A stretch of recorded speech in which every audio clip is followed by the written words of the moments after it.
So we just had the story with Ketia Bar Shalom, who got his Olam Haba in one moment.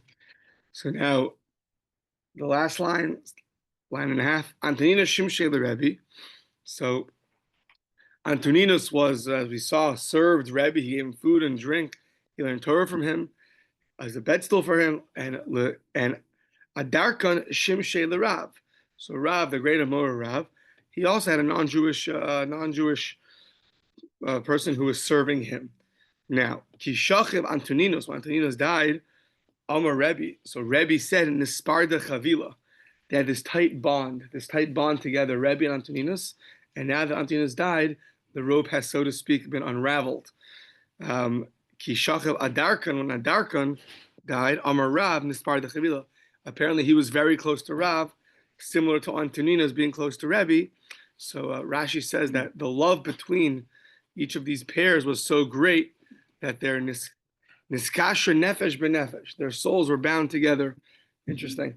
So there's such a service that they had, and such a relation that they had, that when they died, it was a real loss for Rebbe and a real loss for Rav.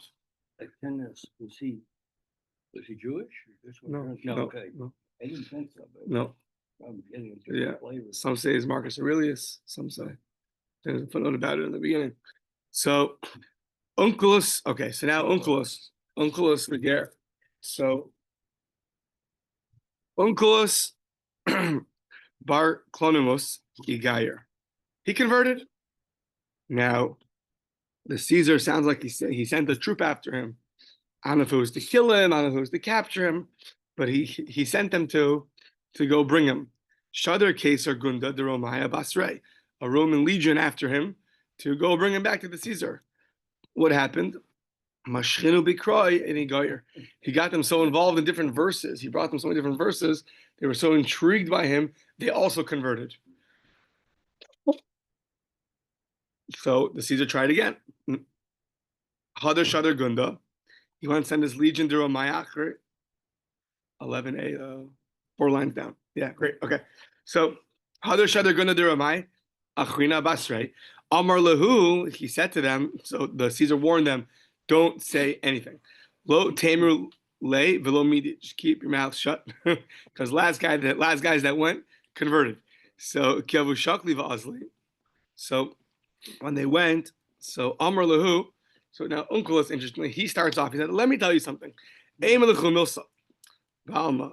tell you just a general statement. So we're gonna have like a list of different ranks of officers now. So Anipora Naka Nora Kame Pipora. So the Nipora is a lower officer. He holds the torch in front of the higher officer to help him to lead the way. And Pipora is Leduchsa. The Pipora holds his torch for the higher rank officer, who's referred to as a Duchsa. And a Duchsa lehegmona. The Duchsa holds the torch for the Hegmona, and the Hegmona lekuma, and the Hegmona holds it for the king. He holds the torch for the king. So ask Unculus, Kuma minuket nura mikame inchi. So now does he hold the torch in front of the regular people? So of course not, right? So Amrile, so it sounds like he's getting them to speak. He got them to engage in conversation. Oh, so now they said no. Amrile lo. Amar lahu Hakadosh Baruch Hu, but look at Hashem. Nakat Nora coming. He holds the torch, so to speak. He lights up the way for the Jewish people, as it says. The Hashem holech lifnechem yomam. The cloud led them in the daytime and in the nighttime. So Igayer Kulu, they all converted. Third try. Hadar Shadar Gunda Akrina Abasrai. Amar lahu, not only don't say anything, don't engage in conversation. Lo tishto midi bihadeh. Just don't say anything. Don't respond to anything. So they went and they got kinakdule va'azli. They were walking, sounds like through some area. Unculus saw a mezuzah. Chaza mezusta demancha apischa. He saw the mezuzah that was hanging on the door. Osif yadei alha, and he put his hand on it. I think some say this is the source of putting your hand on it. I think I'm not exactly sure where the kissing comes from. That might be later, but the halach is supposed to think about it when you walk in. Yeah. Afterwards, you put your hand on it. The kissing is like the final, I don't know. It's, yeah. So Osiv Yadeh Allah. So Amar Lahu. So now he once again got them to speak up. He told them, "My high, what is this?" Meaning he kissed the mezuzah, and then he asks them, "What did I just do? What is this thing that's on the door?" So now he got them to speak up again. Amrulay, we don't know. You tell us. So Amrulay Emalan At. So why you tell us what it is? Amar Lahu. So he tells them, Minhago Shel Olam. The way of the world is Melech Basar Adam Yoshe Bifnim. The human king sits on the inside. The Avadav Mishamrim Osomi B'chutz, and the servants guard him from the outside. The Ilu HaKadosh Baruch Hu, but Hashem Avadav Mi Bifnim. The servants are in the inside. The Hu Mishamrim Mi B'chutz, and Hashem protects him from the outside. So you walk in, kiss the mezuzah, so Hashem should protect you in your endeavors. Shenemar Hashem Yishmar Tzeis Chavacha. Hashem protects you when you're going out and when you're coming in. Miyata V'yad Olam, from now until forever. So, Ager. So now these guys also converted. Vesulo Shalir Basra, and then the Caesar stopped sending people to him. So he's over 3. Okay, now back to Antoninus for a second. Mayomer Hashem told Rivka when she wasn't sure what's in my stomach. I passed by here. This happens. Pass by here. This happens. So Shnei Goyim B'Vitnech says you're going to have 2 great nations that are going to come from you. Yeah. Now Amar Rav Yudam Rav Al Tikri Goyim Ella Goyim. Instead of interpreting as Goyim as nations, rather as the proud ones, the incredibly proud ones. Yeah. Who's that referring to? Ze Antoninus v'Rebbe. Shelo Pasku Mi'al Shulchan. They both were incredibly wealthy, and yeah, it's interesting the connection between Yaakov and Esav and Rebbe and Antoninus. Mm-hmm. Maybe some say this is what was supposed to be. If Esav didn't mess up, this is what's supposed to be. Antoninus is there serving Rebbe, helping Rebbe. So like Esav was supposed to do to Yaakov. Ze Antoninus v'Rebbe Shelo Pasku Mi'al Shulchan. They were very wealthy. And they never ceased from their table. Lo chazeres, not a radish. Below kishus, sorry, not lettuce. Below kishus, not cucumbers. Below tznon, not radish. Lo b'mosachama, not in the summer season. Lo b'mosachama, not in the winter season. In the rainy season. Gamar Mar, as Master said, tznon. These foods are very good for you. They help with the digestive system. Tznon is mechatich. Tznon, the radish cuts the food down. It cuts it down, I guess, very well. Mechatek va'ochel chazeres. The lettuce is mahapich. The Michael turns it around well, and the kishus is marchiv me'ayim, and the cucumbers expands the innards. So just on that point, v'hatan Rabbi Shmuel lamanik or shman kishuyim. Why are the cucumbers called kishuyim? Like the word kasha, they're very difficult for a person. Kasha and gufin shel adam, they're very difficult for the body of a person. Kicharebos, like swords. They're very sharp. Like swords, yeah. So what do you mean? Cucumbers are good for you or not good for you? Lo kasha, ha b'ravrive, and ha b'zutre. It depends. If you have a lot, it's not going to be good. If you only have a little bit in proportion, it'll be fine. Okay. Now we go back to the Mishnah for a second. So the Mishnah said,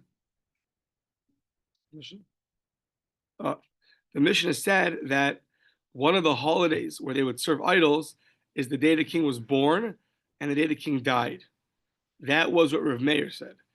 The Chachamim qualified and said, no, only a death that's accompanied with burning. We'll see more that they burnt the king's items when he died. They burned his clothing, his bed. What does that signify exactly? Maybe no one else is fitting to be king like this king is, so therefore we burn it so that no one else could use it. Either way, according to Rav Meir, he doesn't have burning as a stipulation, and the Chachamim do. So we're going to have 2 ways to understand what they're talking about, what the machlokas is. Michlal sounds like the Reb Meir savar lo shna misa sheish basreifa, lo shna misa she'ein basreifa. So it sounds like from Reb Meir, it doesn't matter if the death of the king was accompanied with burning and not accompanied with burning. So at the end of the day, when the king died, that day was a day where they served idols, and therefore you cannot do business with them in that time. Alma. See from Rav Meir that sreifa lav chukahi, that burning is not like one of their statutes, one of their laws, because if it was, so then the assumption is if it was one of their laws that you have to burn when a king dies, then it's like part of the Avodah Zora. It's part of the idol worship. So you see, it wasn't like a law that was ingrained in the because the king would die and they wouldn't burn. So and Michlal the Rabbanan Sarfi sounds like the Rabbanan said every death that's accompanied with burning is prohibited to do business with them. What do they hold? The Rabbanan Sarfi Sreifa was Yachukahi. It sounds like it really was a certain law, a certain part of the part of their life that whenever he died, you would burn. So it's like a little bit of a funny argument. He held it was really like a chok, a real law, and the Rabbanan held it wasn't a real law. Something they did, but it wasn't. According to Rav Meir, they burned sometimes, but it wasn't like a law that was ingrained in their as part of their culture. So, yeah, when they served idols, you didn't have to burn with the idol serving, and according to Rabbanan, you did. Tanya, it says about the Jewish people, Sorfen al Malachim, v'lo midarke emori, that we also burnt the king's things, and it wasn't a violation of following the statutes of the non-Jews.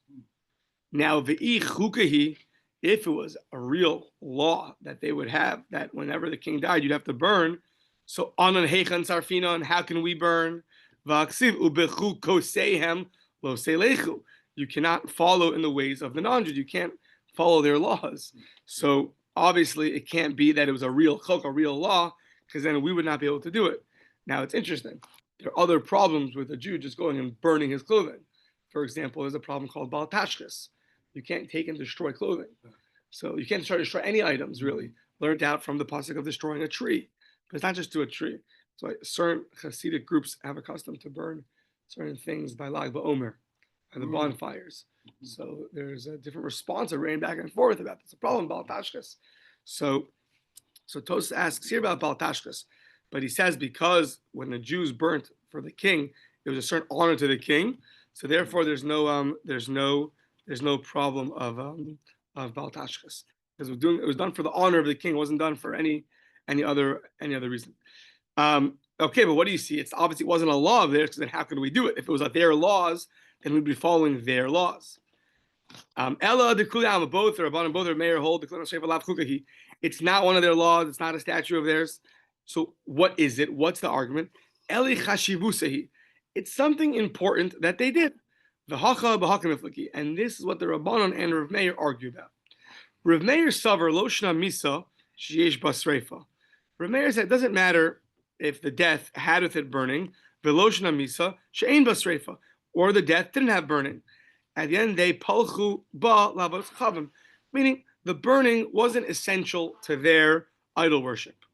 The death and the serving idols was the main thing that they were doing, and this wasn't such a maybe it happened, maybe it didn't happen, but it wasn't so part and parcel of the idol worship to also burn the clothing. They would do the idol worship even without burning clothing. For Rabbanan Sabrino, Misa Sheish Basreifa Chashivalu Upalchi, but it sounds according to the Rabbanan that burning was really essential, and therefore any death which they didn't burn the king's things, they also presume it didn't have any idol worship involved either, because it was like an honorary thing to like I don't know, imagine like you go to any event where they any Jewish event where you see people not dressed up fancy. It's obviously not a wedding or a bar mitzvah, because if it was, they'd be dressed up more fancy than So any event where they didn't have burning of the clothing obviously wasn't such a important day, and they presumably would not serve their idols then either.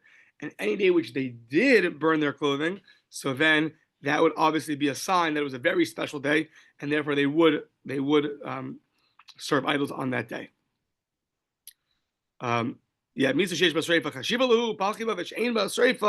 When they don't have a sreifa where they didn't burn the king's things, lo chashiva v'lo palchila. That like it wasn't such an important day, and they went through in America you have like a bunch of days that some of them are national holidays.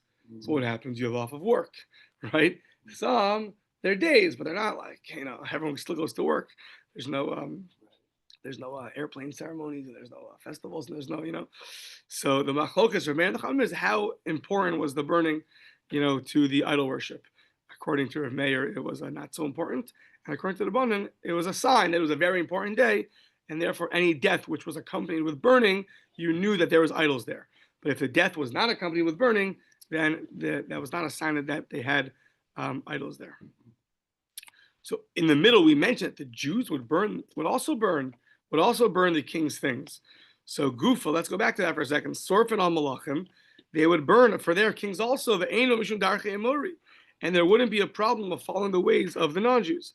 Shinemar Yirmiyahu said to Tzidkiyahu, Bishalom Thomas, you're going to die in peace.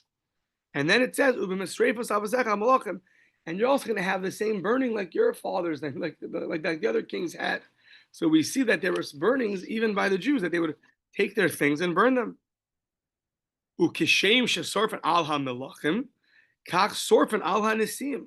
Not only would they burn for the kings, but also for the very important officers, they would burn their things also. Now, umahim sorfin ala malachim, what exactly would they burn? So, mitasan, the bed that the king slept on, kli tashmishan, it's his vessels or his clothing? Articles that they would use. That they would use, okay. Things, the articles he would use, maybe his scepter, maybe his, I don't know. Now, so that's that. So they would burn two things, the bed and the articles they would use. Now, umaisa shemesh Rabban Gamliel, some have hazakin, some take it out because we're going to talk about Unkelus. Unkelus lived afterwards. So, but Rabban Gamliel had a grandson also named Rabban Gamliel. So the grandfather is called Rabban Gamliel Hazakin, and the grandson is just Rabban Gamliel. So some take out the Hazakin because historically it doesn't match up. So it's really maybe just Rabban Gamliel. V'saraf alav Unkelus Hager Shivim Mone Tsuri. It sounds like Unkelus Hager, he burnt 70, it sounds like 70 Tsuri coins. Now we just said that he only burnt the beds and the articles of clothing and the articles that were used. It sounds like he burnt money. Amris, you just told him all you burnt was the beds and the articles that they used. It doesn't talk about money being burnt. Ema b'shivim mane suri. It just means that he burnt things that had a value of 7, and after they hit that value, they stopped. So whatever articles added up to 70 mana, and then they stopped. They didn't continue burning more than that. Says the Gemara, is that true? This all you're burning is the bed and the different things that they used? Umidi achrini lo, the hatanya, okrin al hamalachim. It sounds like they would remove part of an animal. Animal. Yeah. The tendons. We'll see the tendons. Tendon is cut, yeah. You talk about disabling the animal. The leg of the animal has 3 parts. The lower part, forget the name. The higher part is the femur. We also have that. And then there's a middle part. So it's the tendon between the middle part and the higher part that they would uproot. The ein bo mishum darchei emori. And that's also not a problem of following the ways of the non-Jews. Somehow this is also hard for us to comprehend exactly, but some of this is also a certain honor to the king. It's a tremendous honor. I have a hard time understanding it. What the taking away the tendons of the animal was such a great honor, but apparently it was such a great honor to do that. Yeah. So much so that Tosa asked, what do you mean? Tsar Balei Chaim. Tsar Balei Chaim, you can't hurt an animal. It's a biblical prohibition, simply.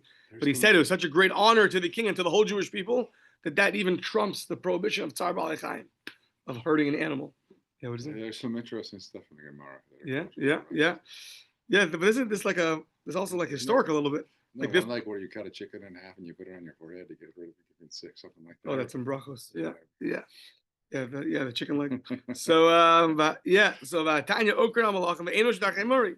So Amar of Papa, no, really, it wasn't a random animal. It was a sus sherachav alav. I guess it's not so foreign because for whatever reason they would burn the king's things, maybe to show that no one else can be in his place. They would take his horse, sus sherachav alav, and it was that animal that they would, take away the tendons. I guess they don't want anyone else to use it. That makes more sense. Yeah. That does make more sense. Yeah. Says the Gemara, sus sherachav alav ubehema tahora lo, but like another animal, not. Is that true? Bahatanya, ikur sheyesh batrefa, aser. To uproot an animal and make it into a trefa, to fatally wound it, is prohibited. But v'she'ein batrefa, just to take something out that does not make it a trefa, is going to be mutter. Now, the ezu ikur she'ein ba treifa. What's an example of uprooting that doesn't make them to a treifa? Hamenasher parso seha minha arkuva ulamata. This is what we said earlier.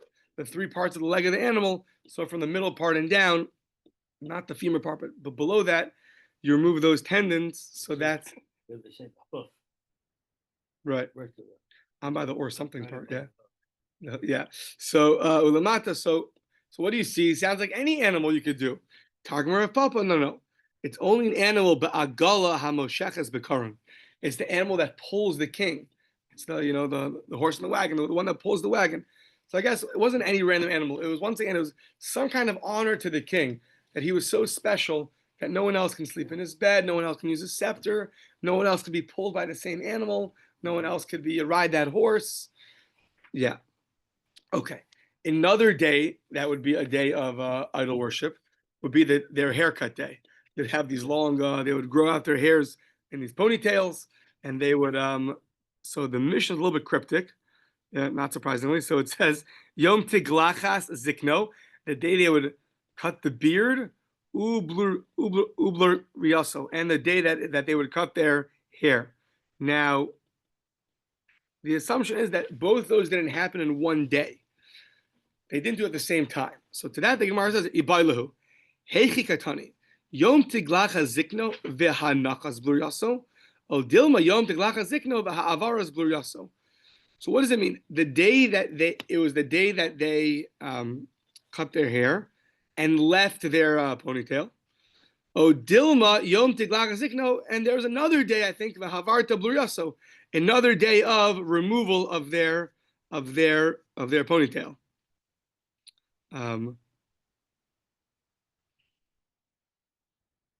Rashi points out they wouldn't do it the same day. So basically, is it referring to that same day that they would cut basically they'll get a haircut and leave their hair to grow long? That's the idol worshiping day, or it's the day they got a haircut and there was another day at the end of the year where they would cut off their ponytail. Is it really one day or 2 days? The beard cutting day and the hair cutting day, or just the beard cutting day, letting the ponytail grow out? So Tashma, the Tanya Travayu, the Brisa says, the Tanya Travayu, Yom Tiglacha Zikno V'Hanachas B'Yaso, Yom Tiglacha Zikno V'Havaras B'Yaso. The Brisa mentions both. The Brisa says the day they cut their hair and they left their ponytail, and the day they cut their hair, and another day where they removed their ponytail. So it sounds like it's a little, I don't know if it's inconclusive, but our Mishnah could be referring to either one maybe. The Brisa mentions both. So either it's inconclusive, or maybe the Mishnah is referring to both of them. Fine. So now, Amar Rabbi Yehuda, there are other holidays that were not mentioned in the Mishnah. Question is, why not? So Amar Rabbi Yehuda Amar Shmuel, Oda Cheres Yeshlam. The Romans have other holidays where they would serve idols. So what would the holiday be? So Achas Lashidum Shana, once every 70 years. So this is interesting. Mevim Adam Shalim. They would bring a person who's not, lame, so to speak, meaning he doesn't have any injuries. Umarkiven oso al ha'adam chiger, and they would put him on top of somebody who's limping, signifying Esav on top of Yaakov. Yaakov had that limp afterwards. So, and Esav, right, is the father of Rome. So, and they do. Malbish and oso, they would dress him, Esav, the guy on top, with a big day Adam Arishon, with the clothing of Adam Arishon. Probably means very fancy clothing, or so maybe the clothing of the Kohen Gadol. I'm not sure exactly. Just the figure. Yeah, maybe just Umanichelo barosho, Karkiplo Rabbi Shmuel. Rabbi Shmuel was one of the 10 martyrs that was killed, and the daughter of the Caesar. He was very, very beautiful, so she scalped off some of his face and preserved it. So they would take this out. Rashi says they would do this, and it's still in Rome today. Rashi adds in, it's in the storehouses in Rome. Maybe it's in the Vatican. So they would take this, and they would put it on him. Vitalule betzavari maskol rabzuza de Pisa, and they would put on his neck some kind of precious stones, very precious stones that you can't find anywhere else in the world. And they would cover the roads in this other kind of precious stone that we had earlier. some kind of Red gem. red gem. Thank you. The carbuncles. Yeah, the carbuncles. Exactly. Carbuncle is It's not a good Jewish last name though. No, carbuncle. So the inach umachrizin lefan, and it would make the following announcement. So sach kiri plaster. So the sach kiri plaster was that the sounds like the prediction was wrong. What was wrong? The calculation of the exile. Yaakov predicted that that there's going to be an end to the exile. So they said he was wrong. The exile will continue. Now the way they said it was achvua demarana zaifana, and the brother of the master was a like a swindler. So they're referring to Yaakov. So the brother of our master Esav was a cheater. Now it says the Gemara, if you saw this, you saw this, and if you didn't see it, it sounds like you might not see it again. Because another 70 years, so you have to live out to see the next one. So now, 70 again is a big. right. Maya hani l'ramah b'ramusay ulazayfanim b'zayfnusay. What good is a swindler who swindles and a cheater who cheats, referring to Yaakov who stole the blessings from Esav, so to speak. Umesaymin ba hachi vabe ledin kad yakum din. So they ended off saying that that vailadin to Esav kad yakum din, that woe is to Esav when Yaakov goes up. Sounds like when Yaakov goes up, Esav goes down, and other way also when Esav goes up, Yaakov goes down. Okay, so now parenthetically, Rav Ashi points out they didn't speak so properly for their own good. Meaning, Amar Rav Ashi, Hechshilan Piyam, their own mouth stumbled them. L'Rishayim. Why? If they would have said, Amru Zaifana, Achvu Demarana, who's the swindler? It's the brother of our master. That's very good. Our master is Esav. The swindler is his brother Yaakov, who stole the blessings. Fine. Kidika Amri. But the way they phrased it now, Hashad Amri. Demarana Zaifana, they said our master, the swindler. They were trying to refer to Yaakov, but the way they said it was they put the how do they say exactly? Yeah, they where's it again? They said So they said Achvua Demarana Zaifana. So they said it could have been understood as their master is the cheater. As referring to Esav. So Rav Ashi says just, they, so to speak, the mouth of Rishayim stumbles, and they could have said it better. Okay, so now, Vetana Didon, why did our Mishnah not mention this holiday? My time look a chashiv lahai. So says the Gemara, the Isa b'kol shasav shasav kachashiv, shasav lo kachashiv. The things that happen every year, they mentioned. The Mishnah mentioned those holidays. Things that happen once every 70 years, that it wasn't mentioned. Not that they don't hold of it; they do hold of it. It's just that we only mentioned the ones that were more frequent.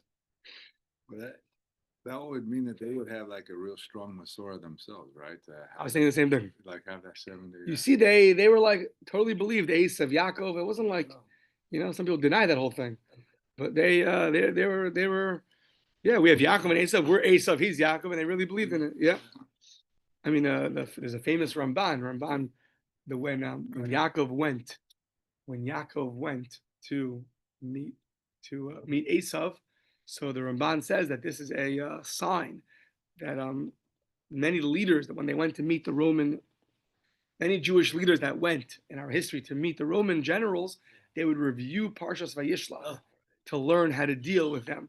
So much so that I saw recently that when one of the Israeli prime ministers had a meeting with the American president on Tisha B'Av, so they went to Rav Shach, and you're not supposed to have a meeting, a court date with a non-Jew. It's not a good time for us. Is that allowed? He said yes, it's allowed because he's not going for himself. He's going on behalf of the whole Jewish people. So therefore it's allowed. And he writes there that he should review Parshas Vayishlach. And someone saw Menachem Begin wearing a yarmulke, and he was actually reviewing Parshas Vayishlach before his trip to America. It's very interesting. So yeah, I just read that last week. Yeah. So okay. So now Hani Diromai Udi Parsai So now, okay, these were the Romans and the Persians' holidays. But Hani de Romai would do Parsai Mai. Those are the Roman holidays. What were the Persian holidays? Mutardi, Vitarsiki, and Mohornaki, Umohorin. Hani, so those are the Persian holidays. Okay. Hani de Parsai Uderomai, but the Bavlai Mai. What are the Babylonian holidays? Says the Gemara, Mohoranki Va'aknisi, Bechenvani Ve'eser Ba'adar. So these different days, and also the 10th of Adar. Yeah. Sorry. So Amar Rav Chanan bar Rav Chisda Amar Rav, Amar La Amar Rav Chanan bar Rava Amar Rav, Chamisha Bate Avodas Kochavim Kivuin. There were 5 established houses of idol worship that they're recalling at their time. Eluhain, here's what they are. Beis Baal beBavel, something called the Beis Baal in Bavel. Beis Navo beKursai, Beis Navo in Kursai. Tarata shebimafag, Tarata in a place called Mafag. Tzrifa sheba Ashkelon, the place called Tzrifa in Ashkelon, that's in Eretz Yisrael. Nashra sheba Aravia, a place called Nashra in Baravia. Okay, so 5 established places. Kiyasar of Dimi Hosifu Alein, he added Yarid Sheba'ain, Sheba'ain Bechi, and Nidbecha Sheba'ako, and a place Nidbecha in Akko. Or Ika de Amri Nitbra Sheba'ako. It was really Nitbra Sheba'ako. And Rav Dimi Min Harda, Masni Ibcha, he thought the opposite. Yarid Sheba'ako, and Nidbecha Sheba'ain Bechi. Okay. So these are the established places of idol worship that they're recalling. Amr Rav Chanan bar Rav Chisda. So Rav Chanan, the son of Rav Chisda, asked his father, what does it mean that they were kavua? They were established. What's establishment? My kavua hein. Amr le hachi amar Ravua. This is what the father of your mother said. Kavua hein laolam, meaning tadira kula shasa palchalahu. They were always there for idol worship. You know the So fixed holidays. Yeah, these are like a church nowadays. It's every Sunday, right? It's a fixed established thing that they go to. Yeah. it's just interesting to me, like this is Kollel and this is Persia, right? Mm-hmm. It's they're now dominated by Islam, and Islam is saying that they predate Right. Yadut. This is Interesting. yeah, you know what I mean? Like anyways. Here it says not like that. Yeah. It's like yours is the pagan. At Mm-hmm. the same time, you have the Gemara talking about. Mm-hmm. So Amar Shmuel had this earlier. Begola in exile, the only day that's Asr Eino Asr Ela Yom Edom Bilvad. So the only day is the holiday themselves, not the days beforehand. V'yod Edom Nami Mi Asir. Is that really Asr? The day itself? Harav Yehuda Shar L'Rav Bruna L'Zvune Chamra U'L'Rav Gidel L'Zvune Chitin B'Chagasa Detai. So we see that Rabbi Yehuda allowed Rav Bruna to sell his donkey, and Rav Gida was able to sell his wheat b'chagasa detai on the holidays, on their holidays, on the holiday itself. So who's the Tai? The Arab merchants? It was the day of the marketplace. They would gather together all the merchants, and they would drink and eat together, and they would celebrate in honor of their God. In honor of their God. Yeah, so that day they were allowed to do it. So you see that even on the day itself it was allowed. Says the Gemara, no. Shiny chaksa detai de lo kvi. That's not an established holiday. Every so often they would go and decide to celebrate. That's not established. Established, you're not allowed to do. Not established, you are allowed to do. Okay, next Mishnah. So Ir sheyesh a city that has idols in it, service of idols. So chutz mutter, outside the city is permitted to do business, because we assume that the guys inside the city aren't going to travel so far outside the city to go and to do business. They do it locally. So I was thinking that the shuls in the Gemara times they were outside the city in the fields. It's interesting. We would go outside to go pray. It's interesting. They're in the sada outside the outskirts of the city. They have so ir sheish b'avodas kochavim chutz mutter. Haya chutzla, if the idol worship house was outside the city, so then haya chutzla tocha lamutter. The people inside the city, then you could do business with them. We presume that the people outside the city wouldn't go inside the city to serve their idols; they would do it at their local, at their convenience. So wherever the idol is, you can't do business in that city, but you can do with people in that city on the day of the holiday. But you could do on the day of the holiday outside, or the other way around. So now, mahu leilech nisham. Can you go down that path? The path that leads to the house of idol worship. Can you go down that path? Even walk down that path? So says the Mishnah, Bizman shaderech miyuchedes lo somakam aser. No, that's the only way to go. Then you, Jew, walking down that path, that doesn't look right. So that's prohibited. But if that path is just the general path that goes to the city, so some people go for idol worship, some people go to the marketplace, some people go because it's a historical site, who knows what. So then it's allowed because it doesn't look like you're going specifically for idol worship. So says the Gemara, Heichi dami chutzala. What does it mean outside? What does outside the city mean? Amar Rav Shimon Lakish Mishum Rabbi Chanina Kigon Atluza Shel Aza. So Atluza in Italy is usually like a schlachthouse where they slaughter animals, where they shacht animals. So the Itlas of Aza. So they were Aza was a city of the Plishtim, and they had idol worship there. And outside the city, right next to it was this slaughter place. Gaza. Is it Gaza? Yeah, is it Gaza? Could be it's Gaza. No, it's Gaza. That's right. Yeah. So outside that, they had a slaughterhouse. Yeah, see, they're always bloody, I guess, over there. So Atluza Shel Aza. So I guess that's your example. That's your example of right near the city. So Bika de Amri, and some say Bo Minei. Not that he said the statement definitively, but some say he asked Bo Minei Rosh Malakish Mei Rav Chisda Atluza Shel Aza Mahu. What is the status of Atluza Shel Aza? Is that considered too close to the city? It's already like part of the city for these purposes, or it's still outside the city, and therefore it's gonna be you'll be allowed to do business in this marketplace. Amarle lo halachta litzur miyamecha. So he said to him, lo halachta litzur miyamecha. V'ra'isi yisov av kachavim she'svaso shtei kederos al gabe kira achas v'lo chashu lo chachamim. So it sounds like you're responding to him that you've never been to the city where you see Jews and non-Jews together, and then they're living together, and then he gives a mashal, a parable, where you have two pots on one stove, and the chachamim didn't mind. Meaning, it sounds like he's telling him that that even though it's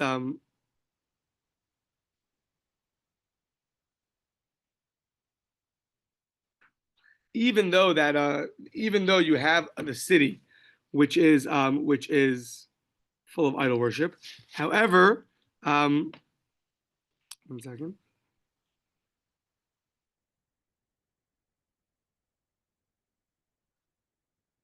Sounds like, but the city that's outside, this marketplace that's outside, that the Chachamim didn't worry about it.